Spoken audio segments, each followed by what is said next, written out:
নমস্কার, আমি চন্দ্রানী। কেমন আছেন সবাই? আজকে আমি যে উদ্ভিদটি সম্পর্কে বলবো সেটি হলো ফার্ন গাছ। সাধারণত প্রাকৃতিকভাবে বন, পাহাড় ও যে কোনো স্যাঁতসেঁতে জায়গায় এর জন্ম হয়। ঘর সাজানোর উদ্দেশ্যে অনেকে ঘরের ভেতর বা বারান্দায় একে লাগাচ্ছে। এই গাছটি খুবই হালকা আলোয় বেঁচে থাকতে পারে। এই গাছ পরিচর্যায় নিয়মিত জলের প্রয়োজন, কিন্তু গাছের গোড়ায় জল জমে থাকা যাবে না, অর্থাৎ আর্দ্র পরিবেশ ভালো। এই ফার্ন গাছ একটা অপুষ্পক উদ্ভিদ। এর ফুল ফল কিছুই হয় না, কিন্তু এর প্রজনন প্রক্রিয়া খুবই ইন্টারেস্টিং। এই যে পাতার পেছনে যে ছোট ছোট গুটিগুলো দেখছেন, এগুলোকে স্পোরাঞ্জিয়া বলা হয়। এই স্পোরাঞ্জিয়াগুলোকে দেখুন, ছোট্ট ছোট্ট বাদামি হলুদ রঙের। এই স্পোরাঞ্জিয়া থেকে স্পোর বা রেণু নির্গত হয়, যা বাতাসে এক স্থান থেকে অন্য স্থানে উড়ে গিয়ে পড়ে এবং নতুন ফার্ন গাছের জন্ম হয়। যদি এর উপকারিতার কথা বলি, এর ঝুলন্ত পাতা ঘরের ন্যাচারাল লুক বাড়ায়, অর্থাৎ শোভাবর্ধক।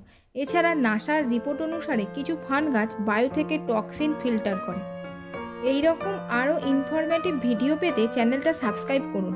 সবাই ভালো থাকবেন, সুস্থ থাকবেন।